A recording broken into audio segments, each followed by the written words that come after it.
Hello and welcome to episode number 27 of our local to global grind for greatness challenge here on Fyrefly Wrestling. My name is Nick and I will be your guide for this episode. Today we shall have one Road for Glory pay-per-view, and then we will have our 4 TV tapings leading up to the final stand 2, our most prestigious tournament of the year, the Shootout.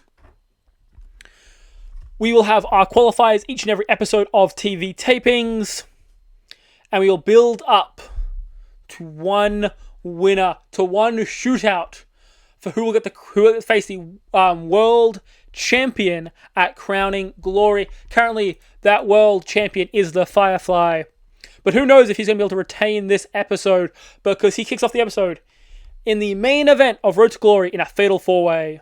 He faces Stan Hansen, the crazed psychopath, what was the word? Crazed cowboy, who has spent most of his career in Japan. By this time in real world, he was mostly blind to my memory. He also faces his mentor in Satanico, the man who taught him to be a luchador. And then he also faces the 4th member, the former world champion, the 3-time most successful man to ever step foot into Fyrefly Wrestling, Terry Funk. Also a mentor of the Fyrefly, described as his uncle backstage. They're going to put on a clinic in the ring, all 4 of them. I can't wait. We also have the tag team championships on the line. Atsushi Onita and Cactus Jack are both our current tag team champions, but they face Sudden Impact and the Rock and Roll Express, both former world champions in their own right. We've got a lot on the card. We've got a lot to come for the show today. So I'm going to run the intro, and I'll see you right after that.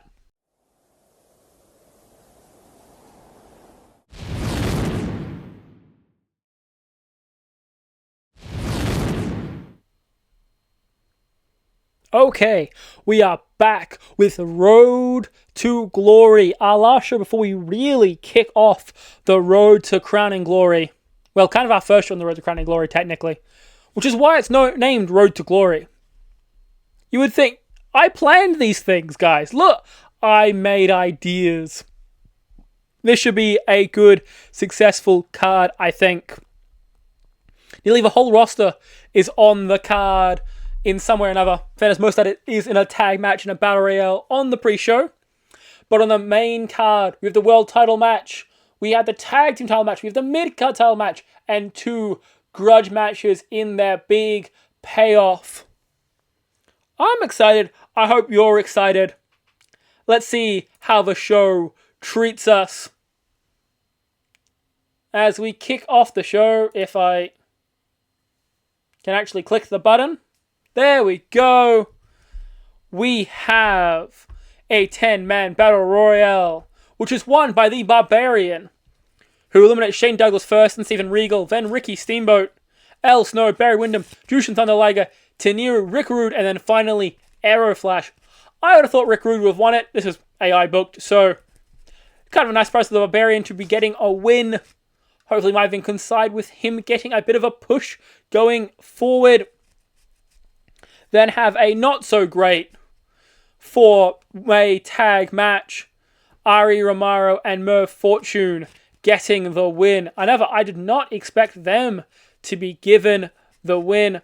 Really supposed to be going to the Brain Busters. But that's fine. I'm sure I'll find a use for Ari Romero and Merv Fortune, both kind of back on TV for the first time in a little while. Dean Malenko, Arn Anderson, Tully Blanchard being the best in the match, the worst being Merv Fortune and Luke Williams. So pretty par for the course. No one spectacular. No one below crazy levels. Pre-show match, doing pre-show match things. But let's get into the main card. The main attraction, 60 rated segment to kick off the episode. We have the Rock and Roll Express defeating Sudden Impact and Atsushi Onita and Cactus Jack, our new heel tag team champions. Ricky Morton pinned Atsushi Onita with a double drop kick. The Rock and Roll Express are now two-time FFW Tag Team Unified Champions. A 61 for Brad Armstrong makes me question that decision, because Sudden Impact put on a classic. Onita and Cactus Jack 51-52 respectfully. 50 and 49 for Robert Gibson and Ricky Morton. Everyone doing very, very well, and a 60 overall is a good reward for their efforts. Then a 70 rated storytelling match between Roddy Piper and Rick Martel. Roddy Piper a 72, Rick Martel a 58. Good from both of them. And Roddy Piper ends the feud in a street fight, defeating Rick Martel. Good career finish as well. The Rowdy One is on to bigger things, finally. He's put away Rick Martel for what, at least in his mind, will be the final time, as he can start building towards the shootout and getting back his world championship he was never pinned for. We will then go to... it did work. I do this every time where I click out of it because I think I don't want to double click. It's fine. There we go. We've got Samu and Jack Armstrong in a 60 rated segment. I expected a bit better from Jack Armstrong, but it was a wild brawl, so not exactly his strong suit. Got a 38 only, which isn't particularly well. But Samu got a 59, which is very good. They've got good chemistry as well, which helped get them to that 60 rated match. Samu defeats Jack Armstrong with a diving headbutt, and Samu has made a second defense of the Great Lakes Championship. We then go to a banger of a match, an 82 rated match between Randy Savage and Curt Hennig, where Curt Hennig wins with the Hennig Plex. 78 from Curt Hennig, 68 from Randy Savage. Both did great. They've got pretty good chemistry as well, which gets the match segment even higher. I will remember, and I am sure to use that again, because these two are two top stars, and they proved it again tonight. Perfect will continue to be enough to keep winning. Then, in our main event, an 80 rated match, which you know is going to get us an achievement with the Fyrefly getting above an 80 in one of their matches. The Fyrefly defeats Satanico, Stan Hansen, and Terry Funk in a fatal 4-way, where the Fyrefly pins Satanico with the lights out kick. Their first defense of the World Championship comes when they defeat three of the biggest names in the company, three of the biggest heels in the company. The Fyrefly got a 61, Satanico a 77, Stan Hansen 77, and Terry Funk a 69. Slightly lower than what Terry Funk normally gets, but still a phenomenal match at every level. From every man involved has done very well in that match. I mean, that is just fantastic. The Fyrefly putting away their three big rivals right now. What more could we want? 80 overall show rating is, I think, our best show ever. And that's going to give us another achievement at the end of the episode. So hopefully I'll remember. If not, leave in the comments. Let me know that I have been a fool and forgotten. Let's very well go. Super good work. We will praise Terry Funk, Satanico, and Stan Hansen, because they all very much deserve it. Seemed pleased, was very happy, and seemed pleased. No one got injured. Financials, we earned $617K. What more could you want in the world? We have made so much money. Popularity-wise, we have gained everywhere but New England and Hawaii because reasons. But we have the 66 in the Southwest, which is, again, very good. Growing everywhere. I wouldn't mind slowing down our growth a tad bit, so everyone else can, kind of get over.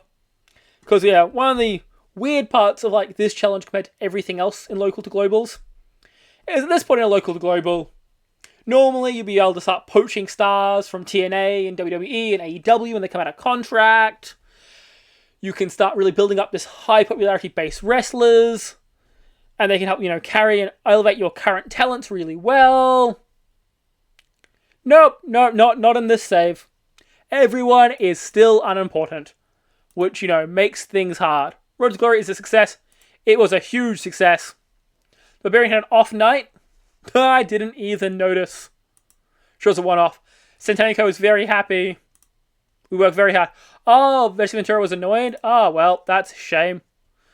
I found out he's filming for the entire year. He's not back for such a long time. I should have released him. I should have released him when I had the chance. So not worth keeping around. Barry Windham. Careful man management is important. Oh. Shane Douglas is annoyed. That's a shame. Oh. Jesse Ventura's more annoyed. Oh, what a shame. Oh, I care about him so much. Maybe he shouldn't have had a public sex scandal. I mean, why would he possibly be annoyed at the world right now? You know, he got caught. Shane Douglas is annoyed. This is probably going to be looking into. Nature of the business. By all accounts, FFW morale in FFW is very good. I try hard to keep the locker room happy. Shane Douglas and Jesse Ventura were fine with hearing that. So that is very good. We have new Tag Team World Champions coming out of this show. And we will discuss all of that. Find out where all their stories are going to go on our show after Road to Glory. We'll start kicking off the qualifiers in the show coming up. I'm going to cut away. I will meet you at our first tapings of Elevation. Till then, take care. Dodge the cut. Okay, the last episode was a bit of a long one. So let's try and be short and snappy with it today. As I just try to line up my thing a bit better. That's close enough. Weird things about using OBS to record this game is it doesn't let you record the full screen because TW is weird. Which means you kind of have to record like a snippet and then just move your like screen into it. It's weird, but hey, that's how it goes. I was trying to be snappy again and I went off on a tangent immediately. Off to a good start now, aren't we? Let's kick off our first show on the way to Final Stand. We have two qualifying matches on the card tonight. Stan Hansen and Atsushi Onita and Rick Martel versus Rick Rude. We also kick off the show by a Fyrefly promo and then Roddy Piper taking on Ricky Steamboat. Good show overall. Got using it a bit too much. We're using Rick Martel far too much. How many minutes can we cut? You guys just look away so you guys don't see the spoilers. I mean, that's going to work. Does that fix it? Yeah, that fixes all our problems. Basically, everyone is on the show, other than Bret Hart, who is still off, and everyone else. Samu as well, and Tully Blanchard. Everyone else who's off the show is unrecognizable, so it doesn't really matter. All the big names, at the very least, are on our show tonight. As we kick off the show with the Fyrefly not being good off script, despite having that good off script trait. Joys. The Fyrefly comes out and says Terry Funk is officially behind him. Stan Hansen is officially behind him. Even Satanico is behind him. The Fyrefly is on to bigger and better things in his career and has no more time for the old guard before Crown and Glory. He says at Final Stand, I want to face, bang, a steel chair to his back from Terry Funk causes the Fyrefly to go down. And Terry Funk picks him up and throws him through the announcer's table. I don't think Terry Funk is done with the Fyrefly, even if the Fyrefly is done with Terry Funk. 69 rated for the segment is not bad, actually. We'll take that. The Fyrefly got a bit of a ping, but still a good opening to the show, met up by an even better match between Roddy Piper and Ricky Steamboat. Ricky Steamboat loses by the sleeper hold after being, let's say, low blowed by the Scottish Rowdy 1. 75 rating probably means it's going to be the best rating of the night, and I should have put Roddy Piper in the main event. As normal for most of our main events. We also then have a random lower card match because we're going to get that. We're going to get pinged for having a match on the card anyway. If we're going to want to put some of the young talent on it. or less experienced talent on it. So, whatever, let's do a tag match. Dean Malenko showing up at 55, very good. Steven Regal at 44. Not bad for someone as young as he is in the save right now. I think he's 16 at this point in the save, which is just a ridiculous age. So he's doing very well. I think we're pretty happy with Steven Regal's performances. Shane Douglas at 40, still a bit disappointing, but that's fine. Joe Malenko 48, better than expected as usual, really.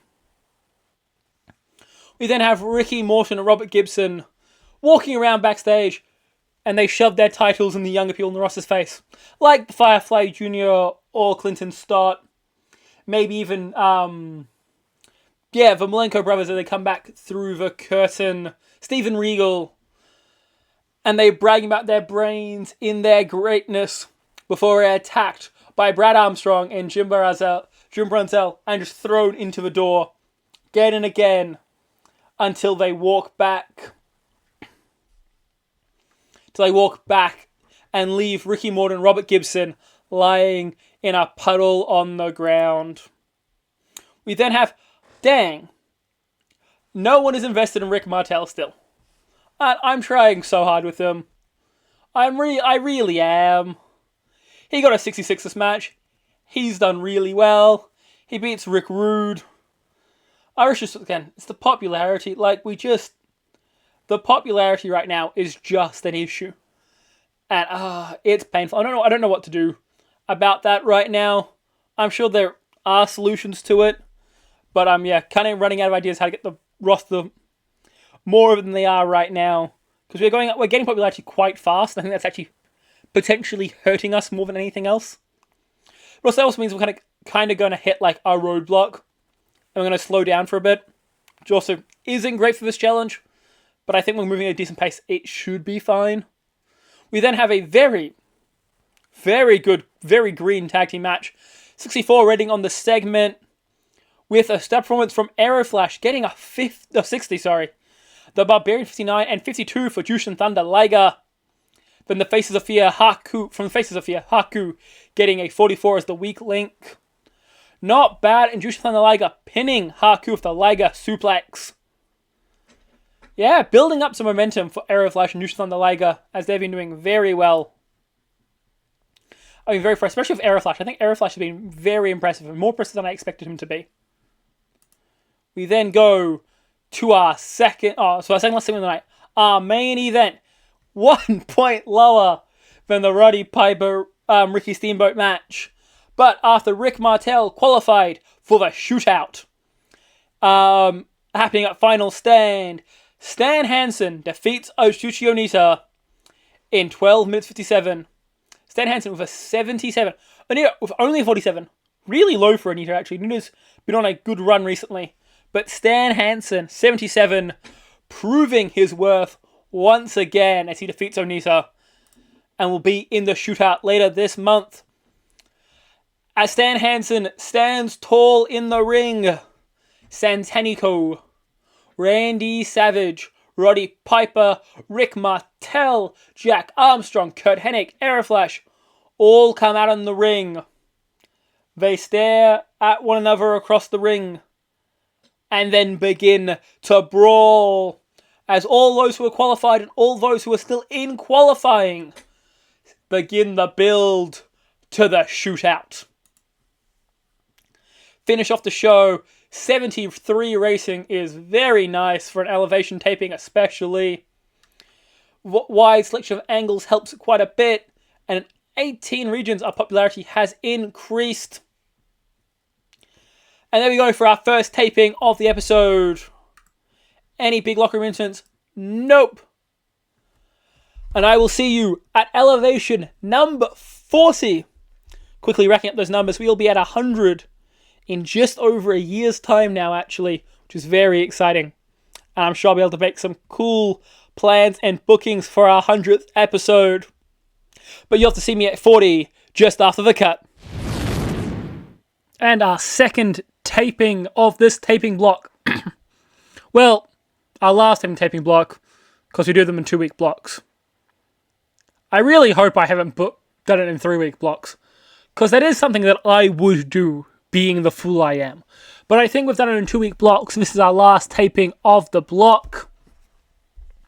2 more qualifying matches with Randy Savage taking on Santanico and Aeroflash taking on Curt Hennig.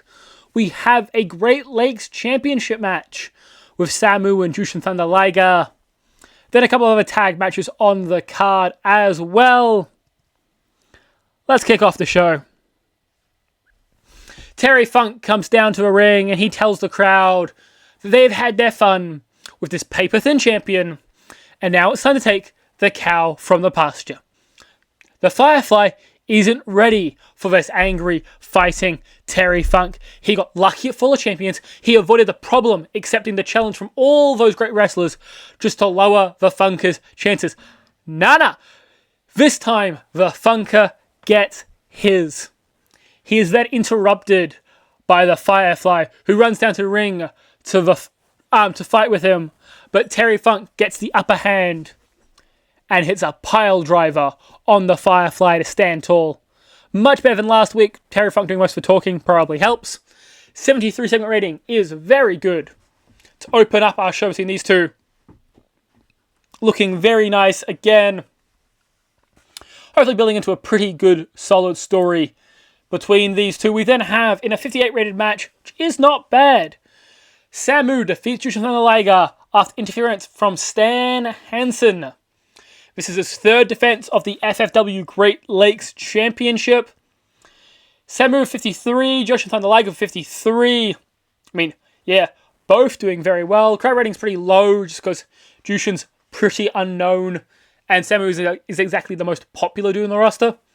But even with that being accounted for, 58 is a very solid segment rating between them.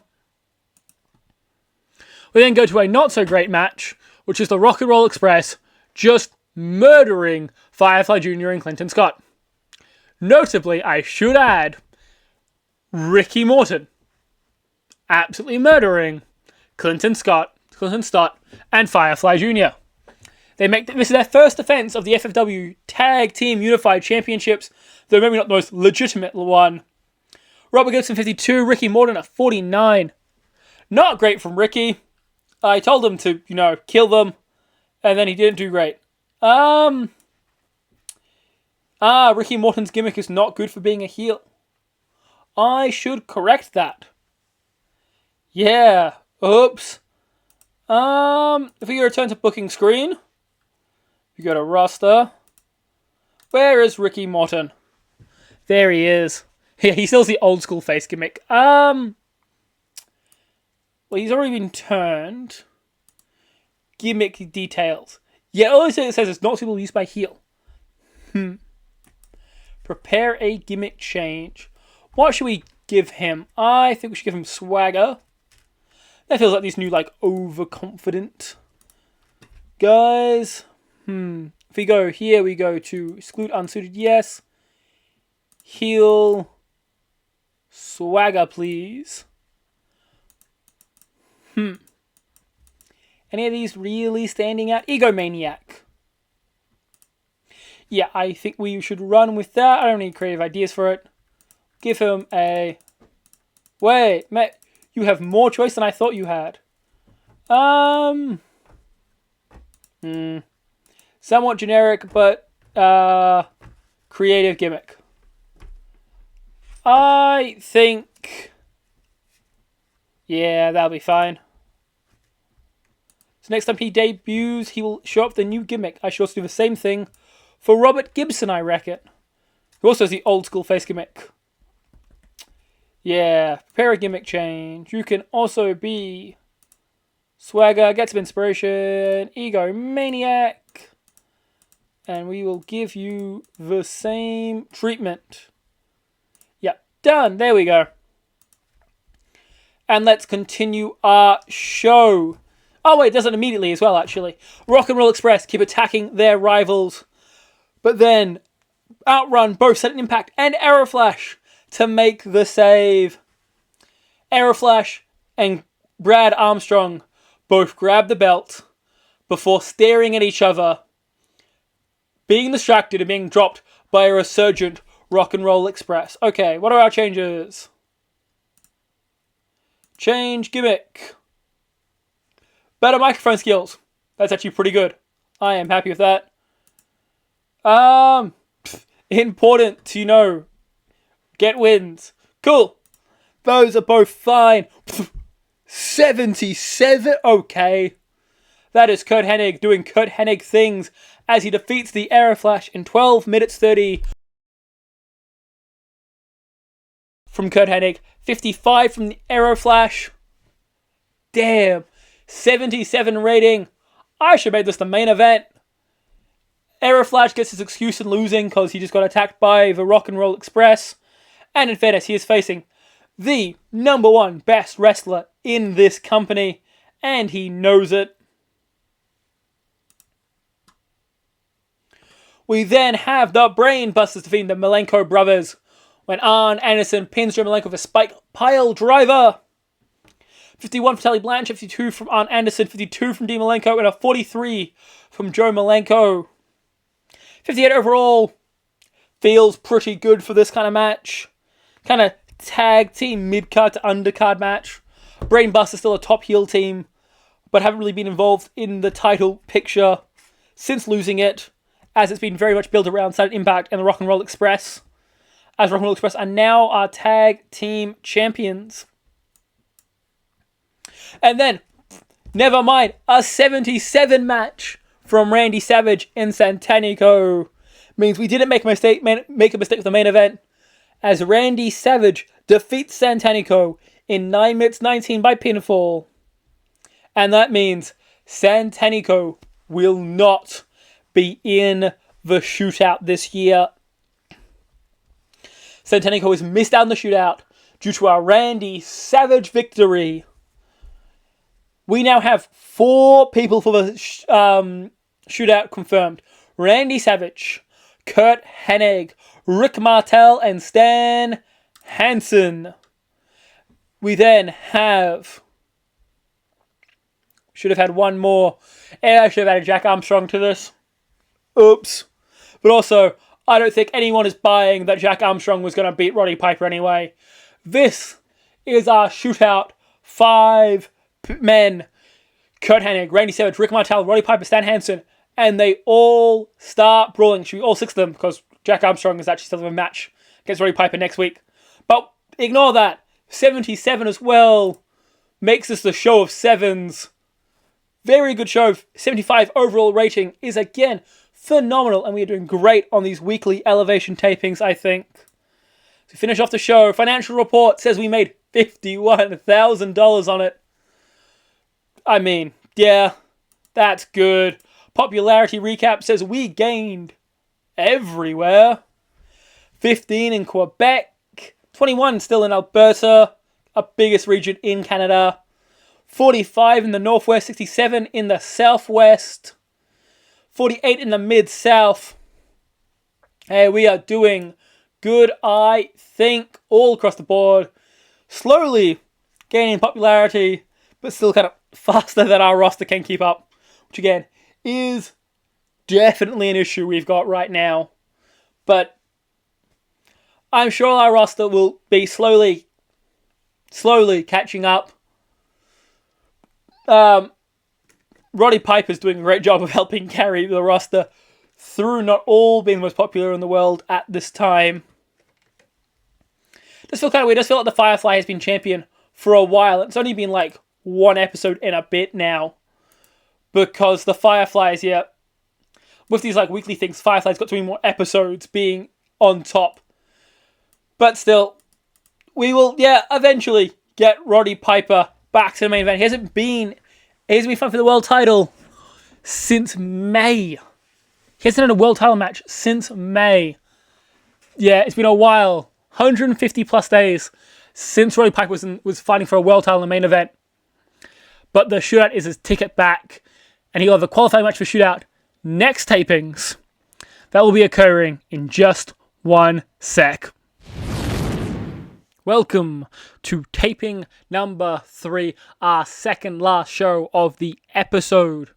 We are at elevation number 41. We have Roddy Piper vs. Jack Armstrong in the main event to take the last spot in the shootout. We have Tenero running an open challenge. We have tag team number 1 contender match between Flash and Jushin Thunder Liger taking on Sudden Impact. We also have the Fyrefly defending his world championship against the very recently impressive Ricky Morton. So let's go right into it and see how it goes. We kick off the show with Ricky Morton and Robert Gibson, announcing that they will make sure that Sudden Impact never become 2-time tag team champions. They are the greatest tag team of all time, and if they win or lose number contenders match today, I've worded that badly, I'm realizing. If Sudden Impact win or lose the number 1 contenders match today, Rock and Roll Express will make sure that they do not walk out with the gold. Because the winner of this match will face the Rock and Roll Express at Final Stand. Final Stand, that's the one. I've got the pay-per-view I was literally building up for currently. Then we have Ricky Morton making his way out for his big match, fighting for the World Championship. And in a complete surprise, the Firefly beats him and gets a 62. Sorry, that's very good. The Firefly defeats Ricky Morton in 13 minutes 13 with the lights out kick. Damn. Yeah, Robert Gibson actually hitting Ricky Morton being one of the finishers here. But I'm more focusing on the Firefly getting a 62. I can't really feel bad about putting him in the main event when he probably shouldn't be. If he's actually getting, like, at this point, upper mid-card, like, ratings. Like, this is a Rick Martel, Ricky Steamboat rating. So, yeah, that's really good. 55 from Ricky Morton's also great. Putting on a 60 rated match for the title. Like, it's going to be a weak title defense, but also, like, it's a really solid one with two guys who aren't particularly singles wrestlers. Well, especially Ricky Morton. And aren't, like, the proper main eventers we normally have. Which is cool. We then should go to Tenero's Open Challenge. Which is answered by Bret the Hitman Hart. Oh my god, a 76. Okay. Bret Hart defeats Genshiro Tenero in 30 minutes 27 with a sharp shooter. 74 from Bret Hart on his return. It's been a month and a half. Tenero 55 is not half bad either. They've got great chemistry. And that gives us a 76. That's just amazing. Bret Hart doing great work. So is Tenero. And yes, Bret Hart is back. And I should be making him improvise dialogue. My bad. Bret Hart grabs the mic after his thunderous return. He is so pleased to be back. And he is going to get revenge on that insufferable Curt Hennig. But he has had time away and he's had time to think. And he knows what he needs to focus on. He needs to prove that he's the best. Not just that he's better than Curt. He's offering up a challenge to Terry Funk and the Firefly. Triple threat. So when he wins, he can hold on and protect this special gold belt from people like Curt Hennig. Not a great promo, but did the purpose. Got the story over. We then go to a pretty okay tag match. 64 rating isn't bad. Aeroflux with a 60 is very good, actually. 54 from Jushin Thunder Liger is not bad. 48 from Jim Rosell and a 59 from Brad Armstrong. As Aeroflash and Jushin Thunder Liger take the win, pinning Jim Rosell, which I'm surprised they agreed to. Jushin's not that over, I didn't think. But clearly he's pretty over. And the new number one contenders are Aeroflash and Jushin Thunder Liger. So it'll be Jushin Thunder Liger and Aeroflash versus the Rock and Roll Express. Going down at Final Stand. And that now gives us 3 matches on the card. Very fun. We then also go to Atsushi Onita and Cactus Jack as they defeat the Bushwhackers in a wild brawl. And I've just seen that Cactus Jack has dislocated his shoulder. And he's meant to be in the other match on Final Stand. So I'm going to really hope that he's back fast. Ouch. Still got 55 alongside Atsushi Onita, so still, I mean, very, very impressive from them as they go to our next... okay, yep, I get it, Harley Race. I saw. They got a next segment where Samu, Stan Hansen, and Faces of Fear hit the ring and they attack Onita and Cactus Jack, prompting the arrival of Randy Savage, who attempts to make the save, but he is taken down by Roddy Piper, who also seems to join the attack before triggering the rage of Stan Hansen, who attacks him and throws him out of the ring. 65 is what we want our segment ratings to be. That is very good. And that takes us into our main event. A wounded and down Roddy Piper is still enough to take down Jack Armstrong after some, let's say, low blow into the sleeper. And a 75 rated match, our second best match of the night. Main events. Kind of a lot worse than I expected for a Roddy Piper Jack Armstrong match. Just because Jack Armstrong gets great ratings. For no apparent reason. Excuse me. And we finish off the show like that. 73 rating is amazing. Benefiting from a wide range of angles as well. And we've got no locker room incidents, as I now have to quickly go book our go home show for Final Stand. This is our final show of the episode, our go home show for Final Stand. We have a Great Lakes Championship title match on the line. We have massive trios matches all over the card. It's going to be a blast, I believe. We have one bit of booking analysis, just being that Rick Martel isn't over enough right now to be booked for 16 minutes. But he should be booked 15. He's booked for 16. I don't care. What a shame game. You can deal with it. I'm putting on a blast of a show. This should be a lot of fun. Let's kick off the show with Roddy Piper putting El Snow to sleep. Storytelling match. This is really just a get them on the card kind of match. And to give us a great rating to open up the show. Roddy Piper being his usual self and getting a 74 to carry the match to a pretty solid overall rating. And El Snow's a jobber, so yeah, we'll take it. Then go to, oh my god, Fyrefly is injured again, and Samuel's off the game. This title is cursed. Everyone I give this title to just starts being shit. Dear Lord. Samu defeats Fyrefly by pinfall with a diving headbutt after interference from Ernie Ladd. His fourth defense of the Great Lakes Championship. Yep, okay, Samu got 54, Fyrefly 57. So it's like, good rating still. Samu could have been better. Fyrefly would have been better if he didn't get injured again. If anything, this is actually better than the match they had where they swapped the title around. So that's fine. Fyrefly loses in this challenge, but he will be challenging for the tag team titles at Final Stand nonetheless.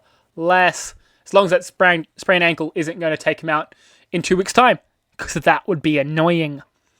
Cactus Jack comes down to the ring with Atsushi Onita. He apologizes for still being injured from his match last week. Well, it's like probably a 5-day injury. The issue is that it's in one taping, so he's still injured. And they'll have to find a new partner for their trios match with Randy Savage tonight. But he promises he'll be back at his very best by Final Stand. Because at Final Stand, he gets to take some revenge out on the Wild Hunt. The ones who injured him. It will be Atsushi Onita and Cactus Jack taking on the Faces of Fear. We then have a 66 rated match, which is actually quite a solid match. It's a wild brawl, so Rick Martel kind of does shit.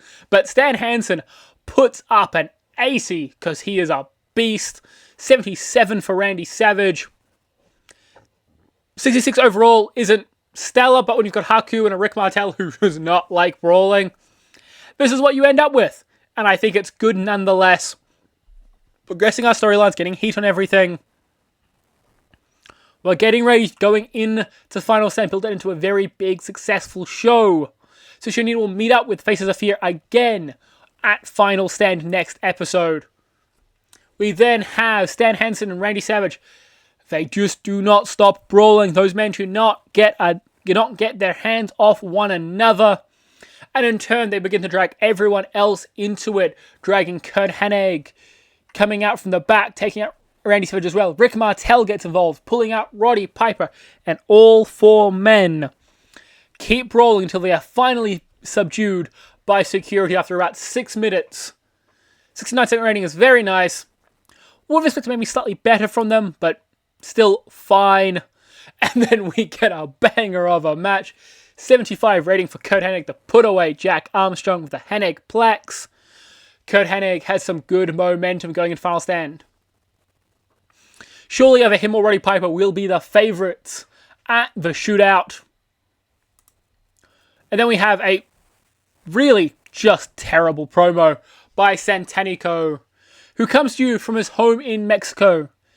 He apologizes for not gracing that stupid country with his presence, but he'll be back just in time for next month, where he will claim the FFW Great Lakes Championship and become the first ever Triple Crown champion. He has won the tag belts. He's won the world title. He's the only man. He's the only man I think who's right now gunning to be a Triple Crown champion. Of people who won away, Flash is one world championship away. The Fyrefly, I believe, is one Great Lakes Championship run away. So kind of the same position as Satanico, but is just currently the world champion. And Terry Funk is one mid-card championship away. Those are, I think, the only three men who have won the tag belts and the world title belts. Kurt Angle, not Kurt Angle. Curt Hennig is the only one who needs a tag belt because he's won the mid-card. He's the only person I think who's won the mid-card and... No, he hasn't won the world championship again. I am wrong. For some reason, I always think that, I put the belt on him at some point. I never did. He lost all his title matches. Yeah, no, it is really just those two, or those three. All the members of Dark Watch are the ones who are in the running, to become the first ever Triple Crown champion. And Satanico has made his intentions known that he'll be going after it. And that takes us into a somewhat disappointing main event between Bret Hart, the Fyrefly, and Jushin Thunder Liger taking on Terry Funk and the Rock and Roll Express. Jushin Thunder Liger pins Terry Funk with the Shooting Star Press in an attempt to get Jushin Thunder Liger over as fast as possible. A 58 proves why. I mean, just normal. Maybe we should have done Ricky Steamboat because he's also just this good. But it's fine. 58 from Thunder Liger, 58 from the Fyrefly, 48 from Robert Gibson, 55 from Ricky Morton. And Terry Funk and Bret Hart putting on the best of the night with the 75 and a 78. That takes us to a 72 rated show. Every show we put on right now are just straight bangers. Injury review. 15 days for Cactus Jack. He comes back 2 days before the final stand. But hey, he's back by the final stand. We do not care. No changes on the card. More injuries I would like, but they're not bad injuries. So we haven't had a serious injury so far. And I think that's all we can hope for. Because if we get a serious injury, someone like Roddy Piper, we're in trouble. We're up to 68 in the Southwest. One region I don't care about gaining popularity in right now. That's not ideal. But it's fine. But that will also conclude the shows for this episode. It's been 5, I think, fairly eventful shows. I think we're very happy with how this episode has come out. Pretty much all our TV tapings were above 70, I believe, which is ridiculously good. And we have 4 matches on the card for next month, or next episode, taking place next month in-game.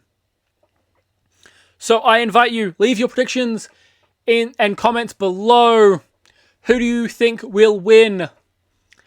We will have the shootout on the line. Curt Hennig, Rick Martel, Randy Savage, Stan Hansen, and of course, Roddy Piper, all competing for that honor. We have fun for the World Championship. Terry Funk, the Fyrefly, and Bret Hart. The Tag Team Unified Championships are on the line. with Ricky Morton and Robert Gibson defending against Aeroflash and Jushin Thunder Liger. And then finally, and just a grudge match, we have the Faces of Fear taking on Cactus Jack and Atsushi Onita. All should be bangers. Leave your comments and predictions down below. Until then, I've been Nick. Fyrefly out.